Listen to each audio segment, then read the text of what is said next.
from the heart of Dubai, where tomorrow is being built today, to the world. Welcome to the CTO Show with Mehmet. Here, we redefine technology and reimagine possibilities. With Mehmet, delve into the riveting realms of AI, cybersecurity, and digital technology. Experience the thrilling highs and lows of startups. Immerse yourself in the spirit of entrepreneurship and witness the future of business innovation being written in real time. Now, without further ado, let's tune in and explore the future. Hello and welcome back to a new episode of the CTO Show with Mehmet. Today I'm very pleased to have with me, live from Italy. It's not live, it's recorded, but I got used to say that. Christine, thank you very much for being on the show. The way I like to do it, I like the guests to introduce themselves, tell us about what they do. I think it's the better or the best thing, someone to talk about themselves. So the floor is yours. Yes, thank you. Thank you so much for having me. I'm very excited. And yeah, I mean, you have me live here, even if it's when the people are listening, it's a recording. So I understand. We have Yes. live with you. So like you just said, I'm Christine. I'm based in Italy now, but I'm originally from Germany. Spent a long time, more than wanted, maybe even in the UK before I moved to Sweden and then to Italy. So I've been around a bit. And my background is actually marketing and advertising, and I've done that more than a decade before I decided that it is not fulfilling enough anymore for me. I wanted to do something else that's impacting really people and seeing progress and stuff. And that's how it happened that I became an entrepreneur. But I never wanted actually my own business, but we can talk about that a bit later. And I call myself now the marketing and creative startup coach. And I'm supporting with my Creative Startup Academy entrepreneurs, mainly service-based solopreneurs in the first 3 years with starting out, marketing, and the health and well-being. More or less, that's me with a unicorn that's called Gavin. And that's Good to know all this. And thank you again for being on the show here today, Christine. Let's start actually by, talking a little bit about entrepreneurship, right? Uh, Maybe it's something, we discussed here a lot, but I would like always to hear different topics. And the reason is everyone, he or will she be, you know, facing different challenges. And I'm sure like us, every one of us also face different challenges. So let's start from here. Um, the basic thing in entrepreneurship is to have an idea, right? So let's discuss, the process of validating a business idea and how to ensure that it has a potential. Yes, it's a very good question. And so many ideas are not going to be put into practice because also people are sometimes hesitant or they don't know. And so many ideas don't even go to the market because they don't have potential or they fail in the first 2 years or whatever. There's all these kind of statistics. Or maybe I would like to give some insight also how to generate some ideas first, because sometimes people say, oh, I really want to start something, but I don't know what.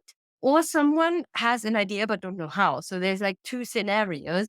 Maybe we talk about how to generate ideas. And I would say first thing is if you're brainstorming things, you should empty your head and you should be really think nothing is too crazy. Yeah. And we need to realize that most things already exist in the world in one way or the other. But for sure, the problem that you will solve, which is mainly what this is about in a second, there's already an alternative how people solve the problem.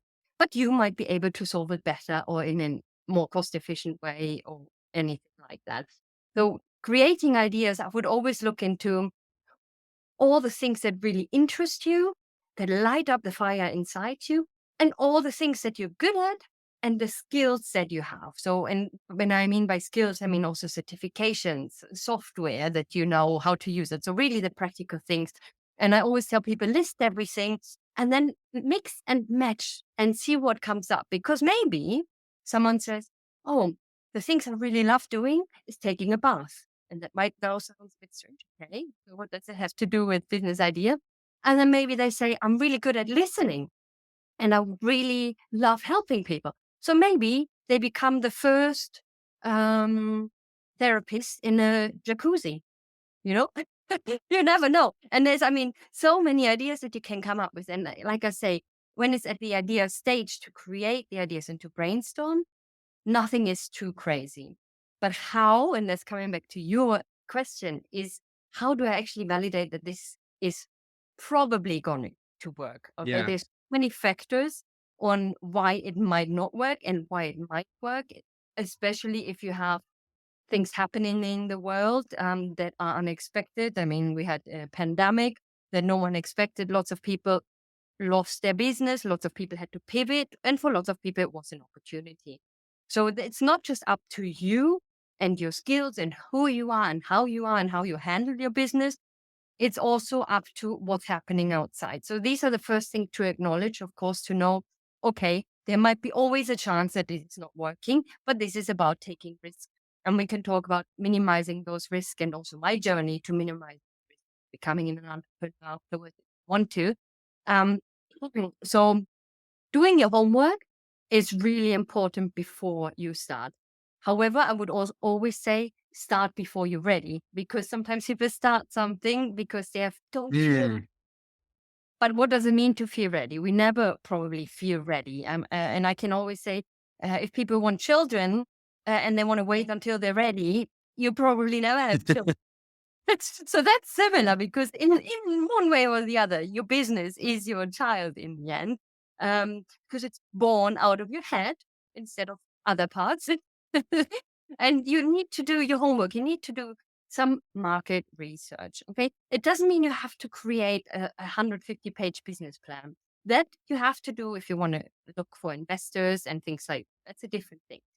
But just to check if your idea actually has potential, do your homework by launching minimum viable products to test things, just like steps and things. Get testers, and even if it's about launching an online course or whatever, get testers in, get feedback, and then make it better. And that also already helps you to have testimonials once you launch. Of course, even before that, you need to look into what's already out there. And Mm-hmm.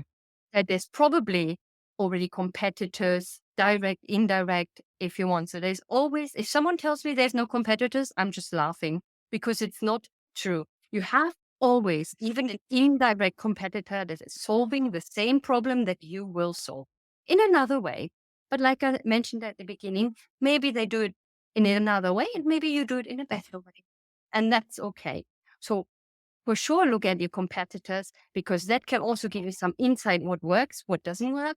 It will give you some inspiration on how you can maybe use things they have used in your own way, what platforms to use, what social media to use. So even already when you do this competitor research, you get so many ideas for also your marketing and your tone of voice and what people are. And that's the next thing. Of course, you need to search for who you want you to be your ideal client, as they say. And you need to check out what they're looking for, what kind of questions do they ask, what's already out there, why are they not happy with another project, why are they happy with another project. And this way you can really learn a lot. And then the last thing is, of course, an ideal client. I can talk about this for an whole hour, but I won't, but I just going to throw it in there. And the last thing is, of course, looking at the market itself and where the trend is going. Okay, so if everything is going online and everything is artificial intelligence and all of that, there's probably for some stuff not the need anymore in the future. And that will increase the risk of not working or not working well enough.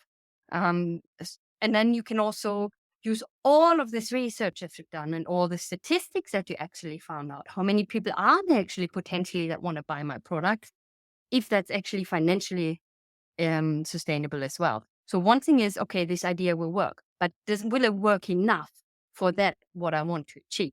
And again, it's always a question, what do you want to achieve with your business? So I'm not talking about the impact socially in a community or something. That's always great. It's more for yourself. Okay, how much money do you actually need to pay the bills for the business and for yourself? And do you want to grow that into a bigger company with employees? Do you want to stay a solopreneur? What does that mean? And is there a potential for that? And then you go out with a minimum viable product. So that's a short-ish answer, even though quite long. No, it's actually you shed a lot of light on the journey, and the reason I love to ask always this question in different ways is because I like to hear the feedback from different thought leaders, from different coaches like yourself, Christine, who you help entrepreneurs, and the common answer that always comes is you need to know your purpose. I mean, why you are starting this business or this idea in the first place. And there's no shame of saying, yeah, I want to make money, right? Because everyone wants to make Yes. yeah. So and one of the things that I think we should accept, if you are passionate about the idea, and your passion is to live a nice life, a good lifestyle, so pursue that. There's nothing wrong.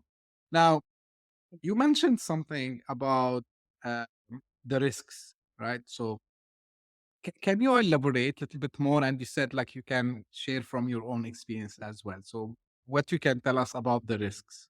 Yes. I mean, we are all probably in that space are always interested in all kind of magazines and TV shows that are out there, like Dragon's Den, Shark Tank, whatever, Höhle der Löwen. Depends in which country you are. They call it like this. And a lot of also entrepreneurs I've worked with and I know have seen those episodes. And in there, I think there's always this, oh, you have to give everything up that you're doing and just focus on that, what you want to do. And basically, they want to see you really a lot in debt because you gave up everything in your life and you sold everything and you were almost living on the street to make this work. And then they think that's how you show your passion. And I completely disagree with that, I have to say. I think everything is good, your purpose and your passion, but you should not put your life at risk by starting a business. And you might use up all your savings. I've done that as well. I'll talk about it in a second and things like that. However, you always should have a backup plan and always set yourself also a trial period to see if it actually works. And if you figure out it didn't work in that time, adjust and try new or give up on it. There's no shame in giving up on business ideas either and maybe start something else in the future. So minimizing risk for me is especially what I mean by that is with everything that we mentioned for the business idea, but for your personal life and for your existence and be able to pay the bills and to be able to have food, I would start slow. And I'm not a massive fan of a side hustle and burning yourself out because that's what I went through basically. However, that's maybe how it needs to be at the beginning. You need to have maybe another job whilst you start your business and not just quit everything and then try to make everything work. And then you figure out after a year, oh, now I can't pay my bills, but I don't have enough clients that will support me. So the way it worked for me, I had a full-time job. And actually, I was working in a job where I worked minimum 12 hours a day. And then I started my own thing. So that meant if I had lunch, I worked at lunchtime. I worked in the evenings when I came home, and I worked on the weekends on my own business to get started with that. And I did that for a while, for more than half a year before I then I had some clients, but not enough to pay everything. I lived in the UK then.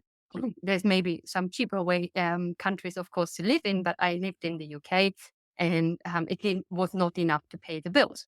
So I then moved, was lucky enough to actually find a part-time job where I worked 3 days a week. And then all of a sudden, I freed up some days during the week to be able to work on my business. And that job was actually a 9 months maternity cover. And I thought, okay, that gives me a deadline of 9 months and I can really do this. So that I knew, okay, at the end of the 9 months, I need to be ready to sustain this business and just do that. And towards the end of the 9 months, I was really scared because it wasn't. I didn't have enough. And I was like, how is that even possible? But it all worked out in the end. Just in the last months of that job, when we leaving that job, it all worked out. And I got some new contracts in also with universities and stuff like that to continue working there with startups, students, and things like that. So all of a sudden, I did have regular income plus additional income from other clients that were enabled me to do this full time. However, it took me 1.5 years to get there. And I think that's okay. It was a very difficult time. It was very stressful.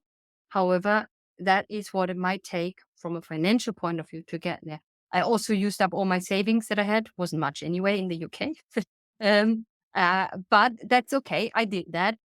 And there was still from time to time times where I wasn't sure, God, will I have enough money to pay the rent next month? But it always worked out and I had a basis at least. And I think that's what I mean by minimizing risk for yourself. And if you have a family, even more so. For me, I was a single person back then. It didn't matter. But if you have a family to look after and be part of, then you should even be more aware of that. Yeah, great. So, and I think now part of what you do, Christine, is like you help fellow entrepreneurs in this, right? Yeah, exactly. So basically, I have 3 pillars in my Creative Startup Academy. One is the starting out bit, because when we're starting out, we're like a sponge. I have not met any entrepreneur that hasn't been like this at the beginning. Try to attend, you try to attend any free webinar. You sign up for every freebie. You try to learn everything because you have to at the beginning. You didn't know about accounting maybe before, or marketing, or sales, or creating or thinking about creating a website and social media and all of these things. And we are all eager to learn that, and we take it in like a sponge. We soak up everything. However, most of the information is useless at that point. It's okay because everyone will go through that phase, and I'm not saying don't do that, but it's useless because you will not need it at that point in time. So I would say you need to focus on one step at a time. What's really important next?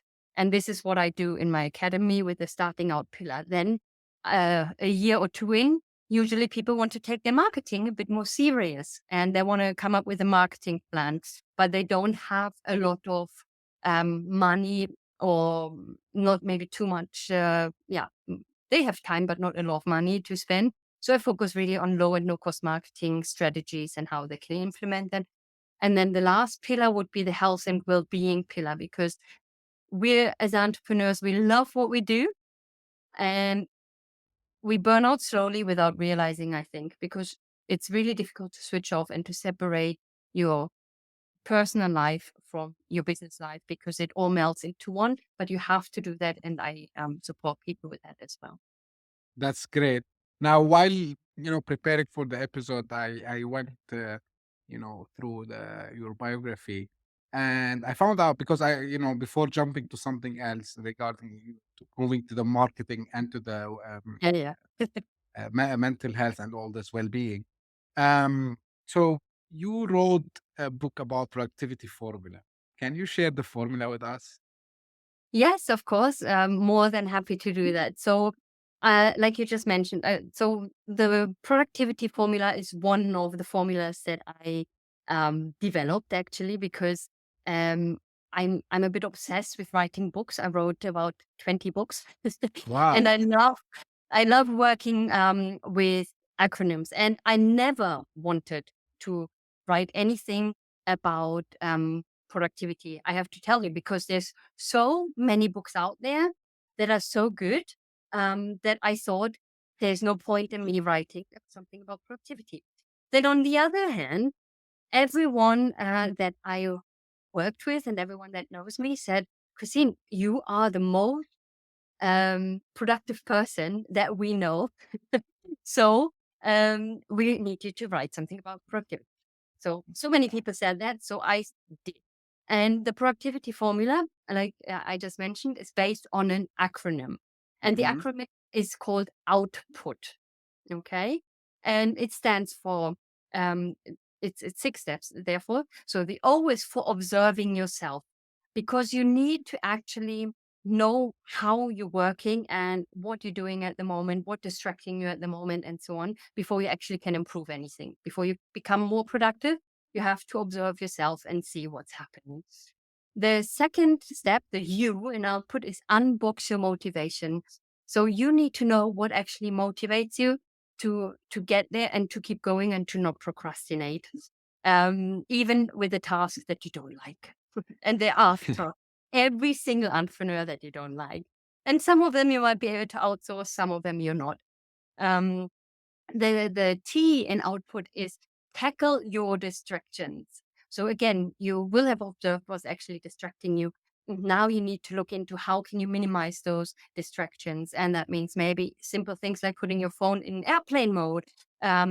Maybe use an online app that blocks you from going onto social media, because we all know once we're in that reel or short trap, we're there. And or on YouTube and you see one kitten video, even though you wanted to check something on business, you are trapped and they're made for that. Yeah. So, but you need to be aware of those. The P in output is program your mind. And that's all about um, having the right mindset for being productive, thinking about goal setting and thinking, okay, do I actually need to do that? Don't I have to do that? Because I'm a massive fan of to-do lists, but I actually have 3 lists. I have a to-do list that will never be empty. As an entrepreneur, a to-do list is never empty. But then I create a today list that will be empty at the end of the day. But I also am a massive fan of having a not to-do list. Things that you really don't have to do. Simple, ask yourself the question, what happens if I don't do this? And if the answer is nothing will happen, I would actually cross it off the list. If it doesn't make any difference to you or to your business, why do it? Um, Mhm. then the U in output is utilize the tools. And there, actually, in the book, I go into a lot of tools that you can use, some lists that I created, templates, as well as apps that you can use. And then the T and sorry, the T is about to be continued. And in that, we actually look into how you can actually ensure you are staying productive. Um, uh, how can you create habits out of things, and how can you stay motivated for the things that you're doing? And that's basically the productivity formula in short. I loved it, and you I can say you group them in a very sequential and logical way. And regarding just as a comment about you said this is what these apps and social media are supposed to do. So my advice, if someone is curious how these apps and websites and social media works, to read the book Hook by Near Iron. Yeah. So the book Hooked will explain to you exactly how these um, applications are designed. So you will Thank understand you. why you come back to the rabbit hole. I would say, um, yeah. So it's great. Now, just one thing. We talked about entrepreneurs, right? And now Mhm. we are seeing more solopreneurs. Yes. So first, are these guys' tasks more difficult than entrepreneurs? And why are we seeing more and more people going solo? Yeah, good question. And I completely agree that the the term there was startups and entrepreneurs that always had a co-founder and always build companies where they get investment and stuff like that, and it goes more and more into solopreneurs. I think one of the reasons is that it's easier. It is easier to set up your own thing when you're by yourself. That doesn't keep you from collaborating, and it doesn't keep you from outsourcing. Um, Going all online during the pandemic also has helped, I think, a lot with that. And also, this globalization that everyone doesn't like has, of course, good things that come with it. And that means you find people. Well, the bad thing is you find too many people that can help you with something that you can outsource to, and then it might be really difficult to know who to choose, because you you will read something, you will hear something, you will sign up to something, because there was ads and you get bombarded with these things, and subconsciously you think, okay, I'm going to go with that person. Personally, I only always go by recommendation when I outsource something.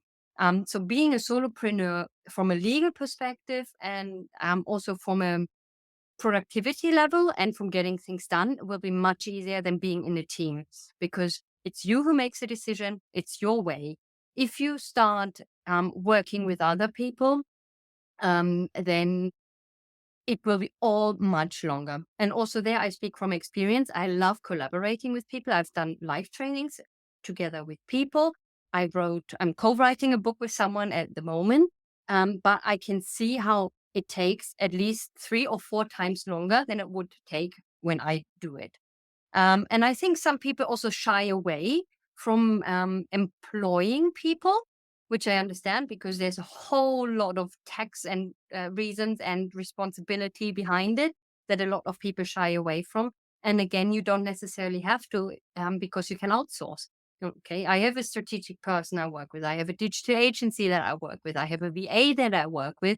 And I have someone else that's supporting me with my LinkedIn, for example. So I'm outsourcing to 4 different things. But for me, it's the same thing. Even though I have a company, so registered, like say, it's like a limited company, but Hmm. obviously in country it's called in a different way. I would probably not want to employ people and grow in that kind of way. I don't mind outsourcing things and having community managers and things like that, but I wouldn't want to outsource things just to keep it simple from a legal perspective, but also to keep it simple from processes. And I Hmm. think if you have processes in place, and proper briefings and guidelines for everyone, and you start getting used to each other with the other person, then it becomes easy and you are acting like a team from the same company, um, but you're not actually. Hmm. Yeah.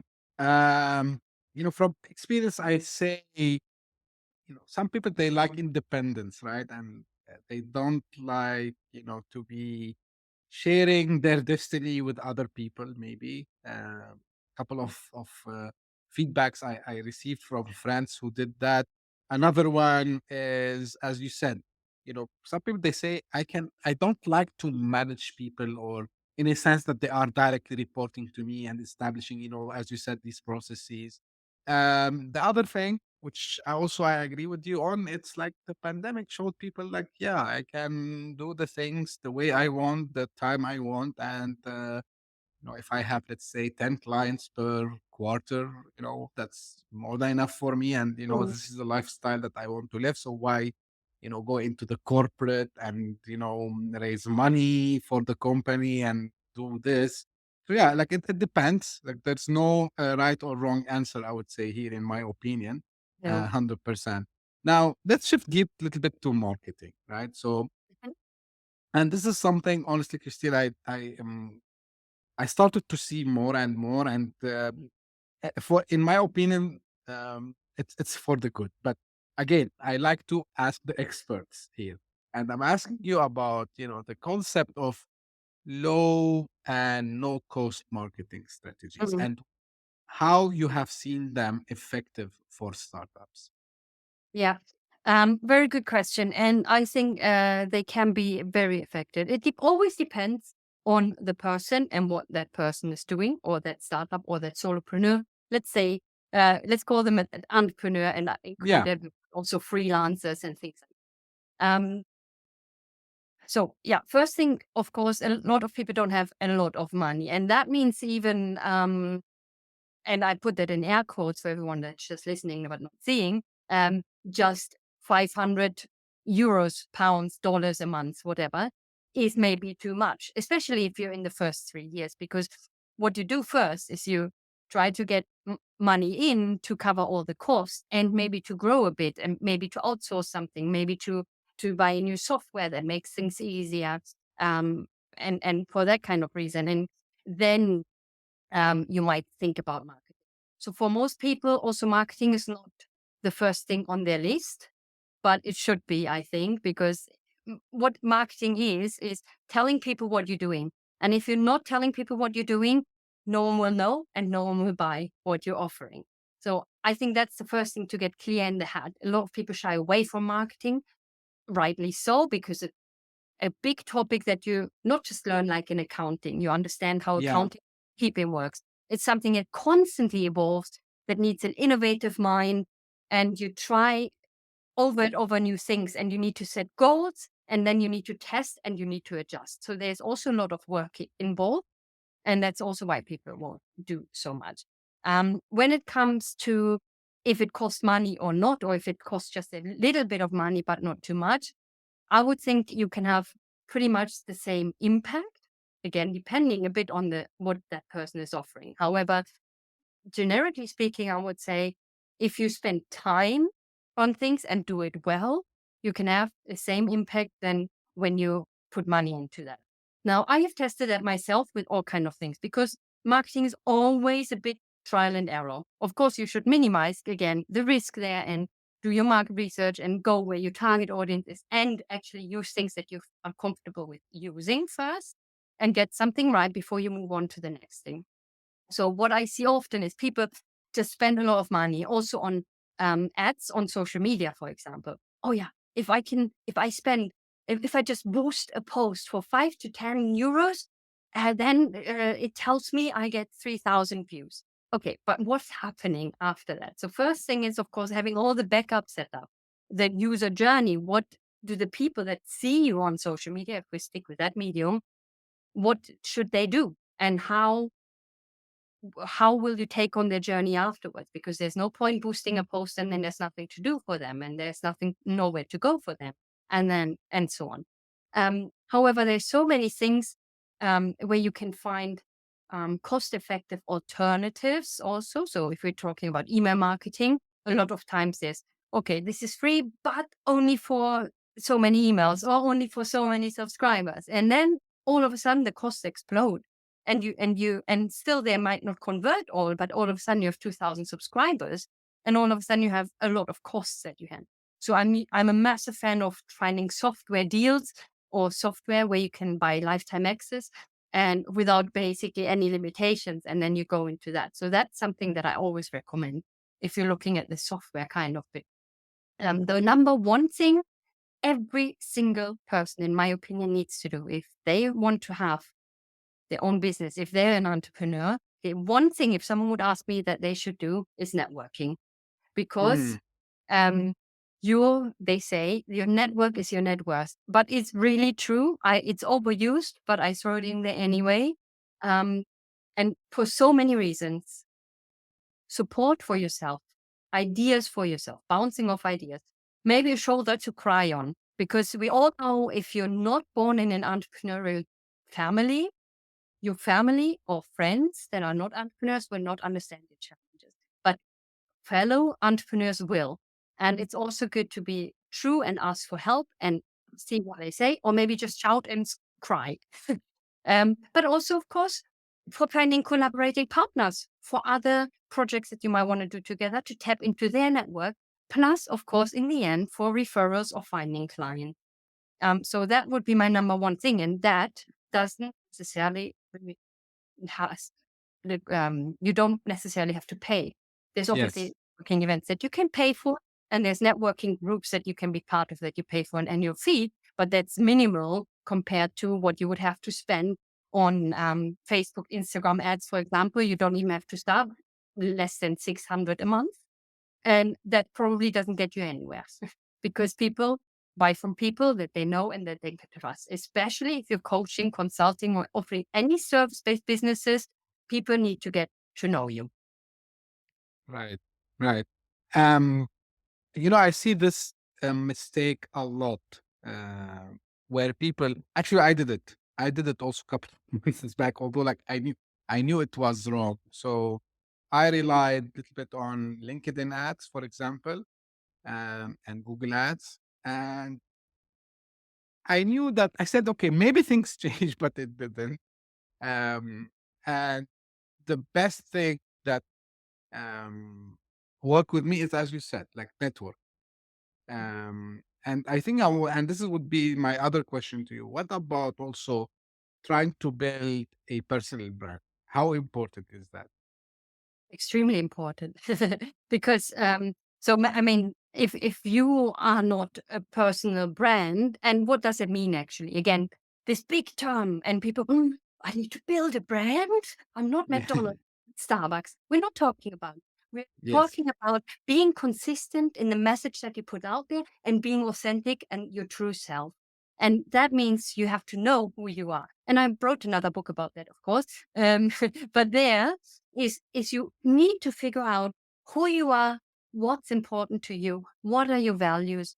Because I mean, again, these personal values and business values, they overlap, especially if you're a solopreneur, they're probably even the same, apart from maybe one or two that are more important for business, like professionalism, that are not so important in your private life. But you need to figure all that out. Once you know this, figure out your tone of voice. What kind of words do you actually use when you communicate? What words don't you use when you want to communicate? And that's for everything. That's when you're talking to people. That's when you're a guest on a podcast. That's in everything you write in your blog or on social media, whatever you want to do in your newsletter. Make sure you align that with that, because people don't know who you are. People don't know how you work. People don't know what you stand for and what's important for you. So you have to tell them with everything that you do. And then there comes this visual component in there. So that's all the underlying things that you need to prepare. And then you put that visual identity, they call that, together, where you need a consistency again, because they want that they see something that you put on social media, and just by the visual that you're having, they connect it with you. So if every post looks different and you use different colors and the different font and a different message everywhere, then it's confusing for people, and you can't build up this reputation and this loyalty of people as well. So these are just some of the benefits of building a brand. But building a brand, let me tell you, happens with or without you, because people will make up an opinion about you. People will talk about you in a specific way, will feel about you in a specific way, even if you don't put something out there. So I would say build your personal brand so that people say what you want them to say about you, rather than they making something up. Great advice, I would say. Now, what is your take, or what's your opinion on, some of the how marketing is, where is it going? What are some of the trends what you are seeing? Mhm. Especially because I focus in my show on startups and even small, medium businesses and entrepreneurs, of course. So Mhm. where are things heading? Well, I think things are heading into two ways because, of course, of artificial intelligence. Um, there's a lot of development in there, and it can make it much easier for people to put things out there, let's say. And everyone can do everything. Yeah. Even people that weren't good writers, maybe they use now ChatGPT to write something. And that's okay. And there's nothing wrong with that. The thing that doesn't work, if you just go by that, is that you will not create your brand if you don't know how to use it correctly and to use your tone of voice and things like that. So I think there will be a bit of a mixture of people just don't know properly how to use it and just think, oh, that's great, I don't have to worry about that anymore. And things go out, and again, wasting probably a lot of money and time without properly thinking about things. Versus, okay, we want to humanize things. We want to humanize technology and be still human in our marketing. Um, so that's the other end. And how do we use also the technologies? Doesn't mean we don't use this technology, but we need to still be authentic and still be ourselves, and that fight for that kind of end. And then there's these ones that, well, I don't know, I just use it and I don't care too much, but don't probably see too many results. Um, so I think people will do much more because it becomes easier. And that means more blog posts, LinkedIn articles, a LinkedIn newsletter, and writing books maybe. Yeah, I mean, so many people have written already books with artificial intelligence. Again, that's okay. And I mean, I'm not here to discuss any um, intellectual property or anything like that for now. However, I think there will be a flood more of things going out. Um, and so it becomes even more important to be authentic and personal to get through. Yeah, 100%. And I liked your approach about, there's nothing wrong of using the technology. I use it, I don't hide it. Me too. Yeah. The trick here, and you touched base on it, is you need to know how to use it and you need to know how to leverage it. It's not like just, uh, just to give you guys a hint. So if you're listening or watching, I don't go to ChatGPT and say, hey, write me a LinkedIn post that goes viral. Because if I say something like this, it's going to give me something no sense. Or for example, I don't go and say, write me a blog post about why startups should have mentors. I need to give some context, right? And Yes. we discussed this before. So, and it's a tool similar to, like the computer is a tool, your smartphone is a tool, and it's becoming a tool. And from marketing perspective, again, and this is to your point, Christine, like you need the mind always, right? So to make the thing work. So if you use it just for the sake of using it, you will not get probably good results. So it's all Yeah. about I think knowing they how call to it use it. ego, garbage in, garbage out. So if you put garbage in, you get garbage out. If you put good stuff in, you get good stuff out. Good one. Yeah, yeah, exactly. 100%. Now let's move, to the final part. And, this is something I care about a lot. Um, I was talking in previous episode to Joe from Australia, and we touched base on it, but not from that perspective. But, I mentioned that I believe this is something important, and it's, the health and well-being. So by nature, entrepreneurs, um, they are hyper, they worry a lot, they have a lot of things to, do at the same time. So, what do you recommend, for their health and well-being in general, and any also hints, like you can give to us today? Yes, of course. I think also to really briefly, I mean, again, I can talk about this an hour, but to briefly share my story, why this is a third pillar that I took in, because I was close to burnout. I was also a few years back. I was diagnosed with a brain tumor, and all of this made me really reprioritize everything in my life and reprioritize life actually rather than work. And I was working so much. Now, long story short, it turned out not to be a brain tumor, but 3 months in, that took to find out that it wasn't. And it still shook up my world. And I really thank the universe that it did, because I have achieved a very good work life balance for myself. Um, there's a few things that I would say, and it actually led me to my search for happiness in life, and again to another book, The Happiness Formula, where I put all these learnings in as well. But so the key things is, for me, for well-being, let's say the pillars, if you wanted to say, Yeah. and mindfulness is a great tool, obviously, mindfulness, and start getting meditating and things like that. But if we talk about some pillars, one thing is find out what happiness means to you. Do more things that make you happy. And it doesn't mean joy. There's a difference between joy and happiness. So joy is more a fleeting experience in a thing. Happiness is a more foundational overall contentment in life. Okay. So find out more about what makes you happy and do more of it, and do less of the things that don't make you happy. Set boundaries for yourself and for others is another thing I think that plays a massive role in your health and well-being. Being able to say no, which a lot of people don't do, especially in the first year, because they are afraid of missing out.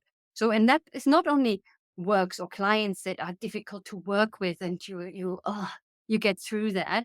It also means no to some marketing activities. You don't have to do it all at once. It means saying no to not doing all the tasks if you don't have to. Have that not to do list. Um, Create healthy habits and get rid of bad habits would be another pillar in my opinion. And healthy habit means healthy food, having maybe a morning routine, do some meditation, do some exercise, but all in a balanced way, because you don't want to cram too much in, because that way you get stressed and overwhelmed again. Another thing is gratitude. I mean, there's so much science behind that. Gratitude really works. I would say start with a gratitude journal where you write down 3 things you're grateful for that day. in the morning or in the evening, and it sets the tone for the day, or you finish the day on a good note. Kindness has been shown to be a really good contributor to your overall health and well-being. So being kind to yourself, again, saying no, doing good things for yourself, but also being kind to others. And then investing into experiences rather than investing into things has been shown to increase your happiness and to increase your overall mental well-being, because you create long-lasting experiences rather than just buying a new shiny thing that you then forget about, and that effect rubs off quite fast. And then the last one would be social connections. So do things with others, share your experiences with others, and just help others with kindness. Yeah. So these would be Yeah. my, let's say. That, you cover it all, Christine, I would say. And these things are, at least I can say from my perspective, majority of them are tested, and I can guarantee you guys the results of it, especially, the mindfulness and the Mm, gratitude. Um, you know, um, I started late, I know, but that there's nothing. never I too get late.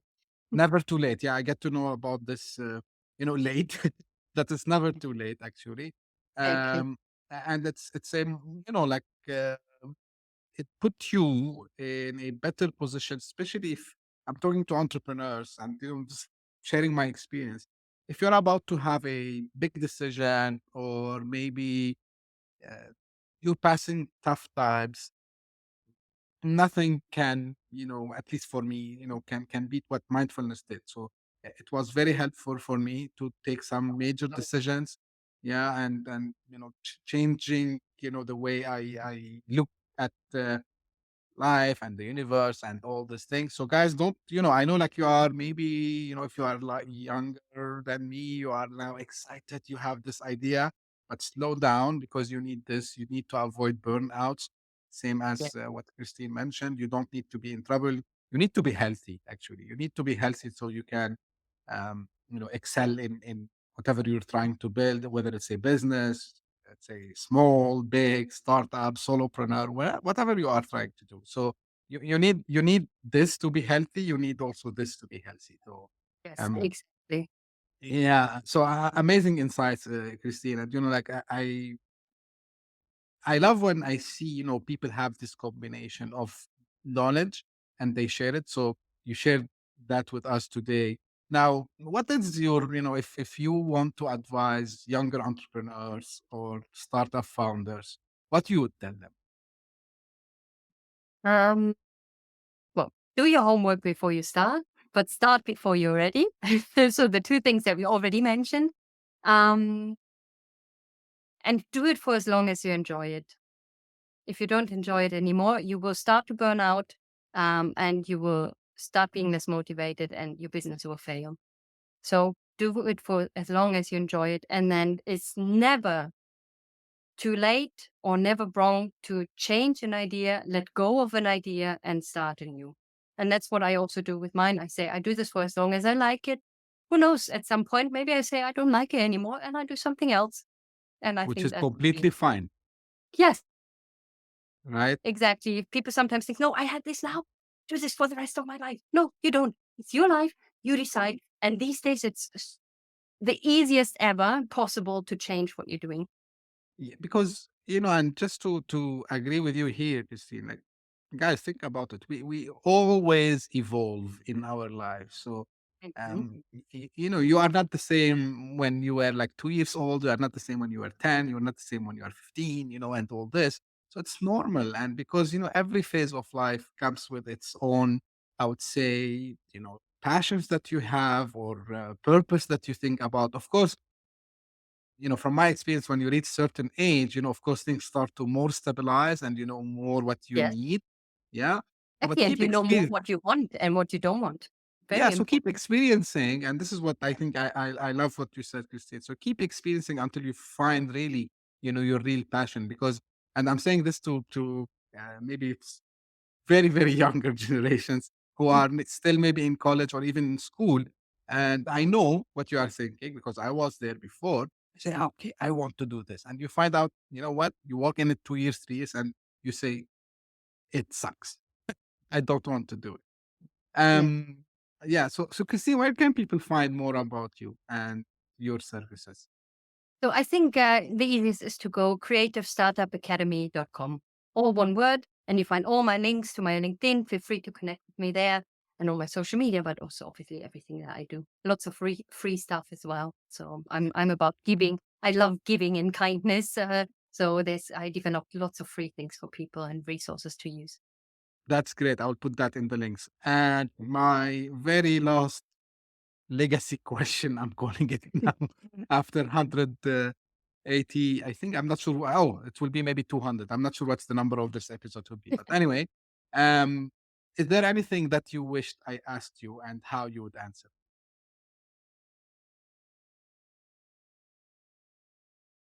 No, I think we covered pretty much everything. No. There's so many things I could talk about, and I can say, oh, you can ask me about this and that. But I absolutely enjoyed that conversation. So no, Same nothing. here. By the way, one of my guests, he answered very smartly. He said, you ask everything. Um, but if there anything else, let's do another episode. I said, yeah, of course, let's do it.